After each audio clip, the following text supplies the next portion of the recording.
HLC indicator apply करने के बाद आपका फिर काम होता है स्ट्रेटजी का कि आपने क्या करना है, ठीक है। उसका पहले मैं उसको आपको यहाँ पे समझा दूं कि मार्केट मूव कैसे करती है, ठीक है। इसके लिए जस्ट सपोज कि यहाँ से ये बाय का ट्रेंड चल रहा था, ठीक है। यहाँ पे आके ये अपनी एक रेंज स्टार्ट कर देते हैं, ठीक है। यहाँ पे मार्केट क्या करना स्टार्ट कर देती है, रेंज, कभी ऊपर कभी नीचे, कभी ऊपर कभी नीचे, ऐसे चलना शुरू हो जाती है। जब फिर यहाँ पे दो चांस होते हैं मार्केट के पास, या तो इस रेंज को ऊपर से ब्रेक कर दे, दोबारा बाय के ट्रेंड में चला जाए। दूसरा चांस ये होता है इसको नीचे से ब्रेक कर दे और सेल के ट्रेंड में चला जाए, ठीक है। इसको हम सपोज कर लेते हैं कि ये इस रेंज को इसने यहां से सेल के ट्रेंड में ब्रेक किया,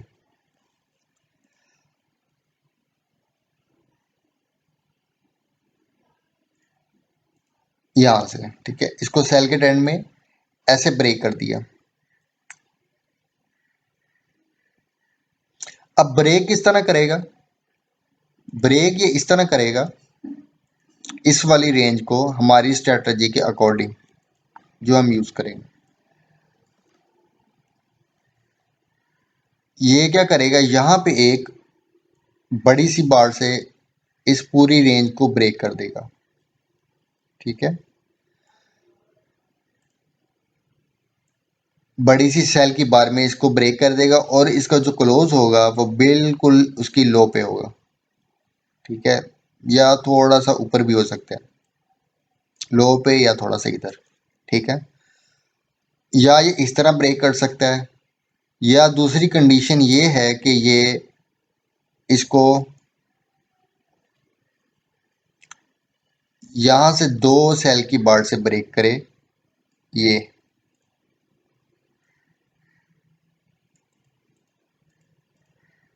और दूसरी ये दोनों सेल की बार होंगी, इसको यहां से ये ब्रेक कर देगा। ये इसकी दूसरी कंडीशन है इस वाली रेंज को ब्रेक करने की, ठीक है।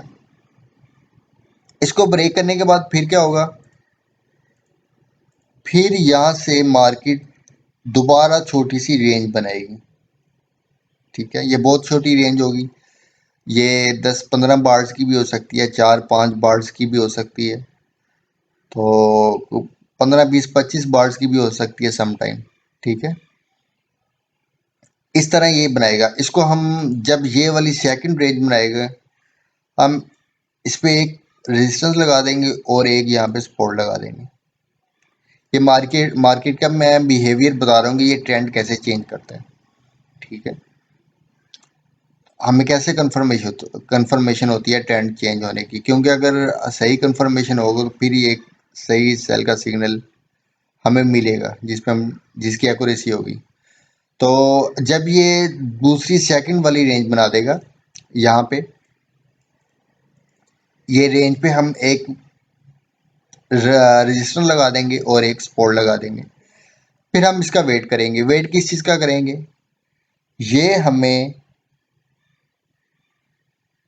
इस तरह का ब्रेकआउट दे, इस तरह का, ठीक है। ये ब्रेकआउट क्या है, इसमें होता ये है कि इसमें दो बार से ब्रेकआउट करता है, सेल की दो बार से ब्रेकआउट करेगा, और ये देखने में इनका साइज दोनों का बिल्कुल सेम होगा, ऑलमोस्ट सेम होगा, ठीक है। तो अगर अगर हम इसको पिप्स के हिसाब से काउंट करें तो बिल्कुल माइनर सा कोई पिप्स का डिफरेंट आ सकता है, 2-4 पिप्स का इन दोनों में, ठीक है। पहले ये बाय के टाइम में था, एक बड़ी सी रेंज बना दी यहाँ पे, इसको वीएसए में डिस्ट्रीब्यूशन भी कहते हैं। तो इसके बाद इस बड़ी वाली रेंज को ये लाजमी किसी न किसी स्पॉट पे होगा, ये वाली जो आ,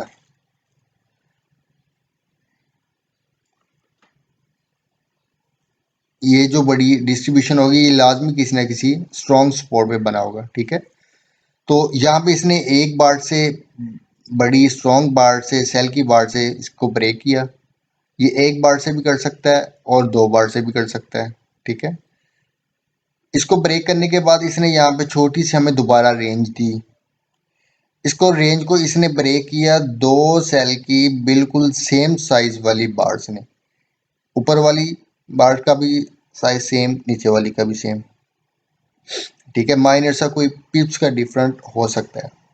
ठीक है, और जो पहली वाली बार होगी उसका जो क्लोज होगा बिल्कुल लो पे होगा, यहाँ पे इसका क्लोज होगा। ठीक है, और जो सेकंड वाली बार होगी उसका भी जो क्लोज होगा वो बिल्कुल यहाँ पे होगा, और जो सेकंड वाली बार का ओपन होगा वो जो पहली बार का क्लोज है उसके बिल्कुल सामने होगा। जहाँ पे पहली बार का क्लोज, दूसरी बार का ओपन, और दूसरी बार का क्लोज बिल्कुल अपनी लो पे।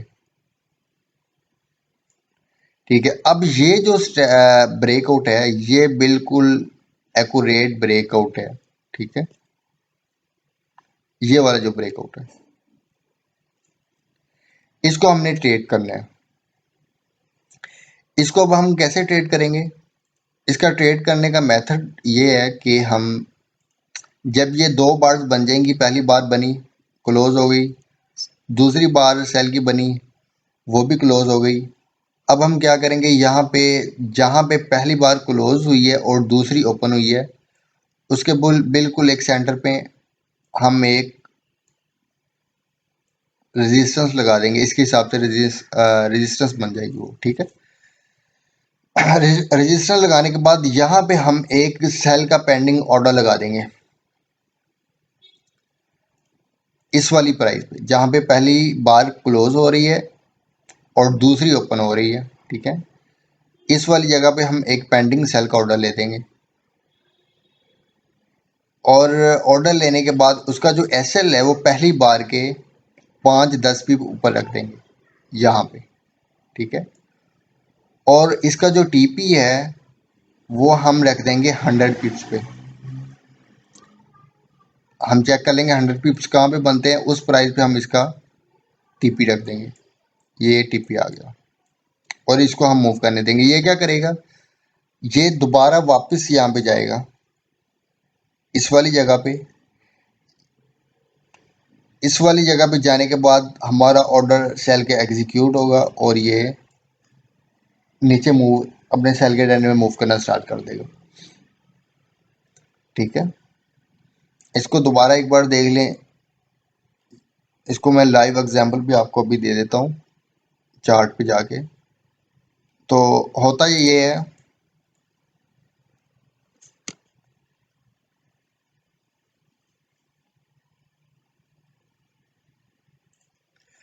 होता ये है कि एक बाय का ट्रेंड आपके पास आता है, बाय का ट्रेंड चल रहा होता है, किसी स्ट्रॉन्ग रेजिस्टेंस पे जाके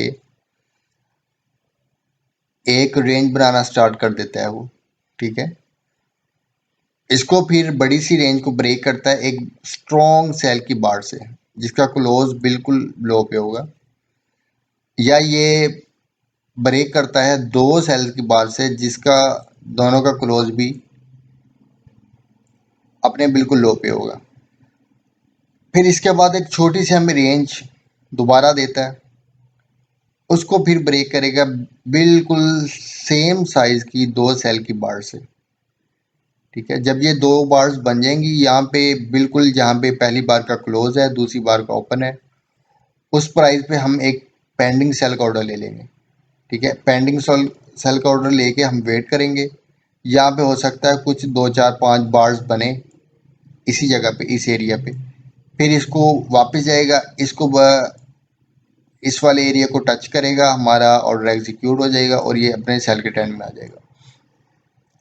तो ऑर्डर का जो हमने एसएल है वो जो पहली बार हमारी सेल की बनी है उसका जो सेल की बार के ऊपर हमने कोई 5-10 पिप उसका एसएल रख देना है और टीपी हमने रख देना है 100 पिप्स का। और जो एसएल है आपका वो मैक्सिमम 30 पिप्स का होना चाहिए। 30 पिप से बड़ा एसएल नहीं होना चाहिए आपका। अगर आपका 30 पिप से बड़ा एसएल बनता है तो आप वो ट्रेड ना करें, उसको आप छोड़ दें। ठीक है, इसी को हम बाय में देख लेते हैं कि बाय में क्या होगा। ये सेल के ट्रेंड के लिए था।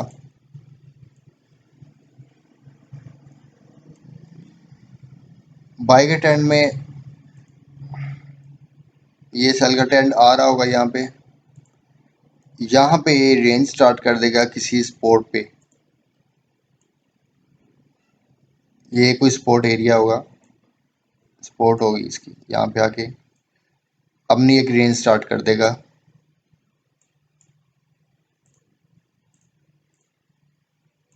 ये इस तरह इसको फिर ब्रेक करेगा एक स्ट्रॉन्ग बाय की बार से। ठीक है, इसका क्लोज होगा यहाँ पे बिल्कुल हाई पे, या इसको ब्रेक करेगा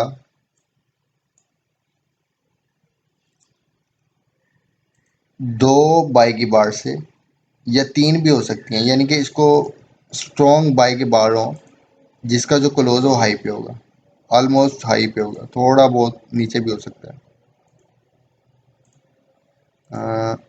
ये ठीक है, यहाँ पे हमने ट्रेड नहीं लेनी, बिल्कुल ट्रेड नहीं लेनी।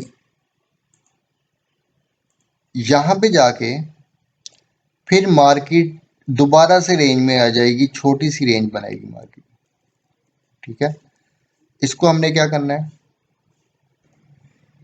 इसके ऊपर एक रेजिस्टेंस लगा देनी है, ये वाली इसकी रेजिस्टेंस, और नीचे एक सपोर्ट लगा देनी है। फिर हमने इसका वेट करना है कि यहाँ से ये ब्रेकआउट करे। ब्रेकआउट किस तरह करेगा, ये एक बाय की बार, ठीक है, इसका क्लोज बिल्कुल हाई पे, फिर एक और दूसरी बाय की बार, ये, और ये इसका क्लोज। अब इसकी पहचान क्या है कि ये रियल ब्रेकआउट है। इसकी पहचान ये है कि इन दोनों का साइज बिल्कुल सेम होगा। पिप्स के हिसाब से दो चार पिप्स का डिफरेंट हो सकता है, वैसे अगर हम देखने में देखेंगे तो बिल्कुल ऑलमोस्ट साइज दोनों का सेम होगा। और इसका पहली बार का क्लोज हाई पे होगा और दूसरी बार का इस वाली क्लोज पे इसका ओपन होगा, दूसरी बार का ओपन पहले वाली क्लोज पे होगा, और दूसरी बार का क्लोज है वो भी बिल्कुल हाई पे होगा। ठीक है, हम जब ये दोनों बार्स बन जाएंगी दूसरी बार भी क्लोज हो जाएगी, फिर क्या करेंगे, यहाँ पे एक सपोर्ट ले लेंगे, सपोर्ट लगा देंगे। ठीक है, जहाँ पे पहली बार का क्लोज और दूसरी बार का ओपन है, यहाँ पे लगाने के बाद हम यहाँ पे एक लगा देंगे पेंडिंग बाय का ऑर्डर। ये यहाँ पे दो चार बार्स बन भी सकती हैं, नहीं भी बन सकती, यहाँ तक आएगी मार्केट वापस। यहाँ पे हमारा बाय का ऑर्डर लगा होगा, इसको एग्जीक्यूट करेगा और ये बाय की तरफ चलना मूव कर देगा। और जो इस ऑर्डर का एसएल होगा वो पहली बार जो बाय की पहली वाली बार है उसके 5-10 पिप नीचे उसका एसएल। ठीक है, और टीपी का होगा 100 पिप्स का टीपी। यहाँ पे न आपको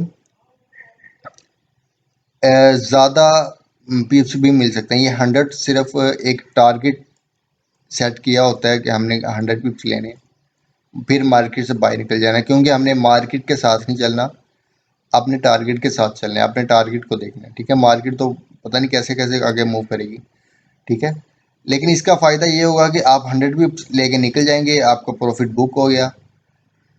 फिर हो सकता है कि ये वाला जो सेटअप है सारा, ये वाला, ये आगे जाके फिर रिपीट हो बाय के एंड में ही।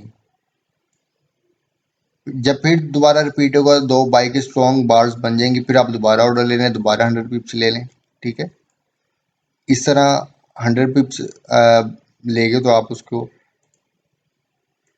पिप्स गेन कर सकते हैं पूरे ट्रेंड में। इसका एक और भी मेथड है कि आप ये वाला जो है, अगर आपको D1 में लग रहा है कि बहुत ही लंबा ट्रेंड है, ठीक है, यहाँ पे एक बाय का ऑर्डर ले लें।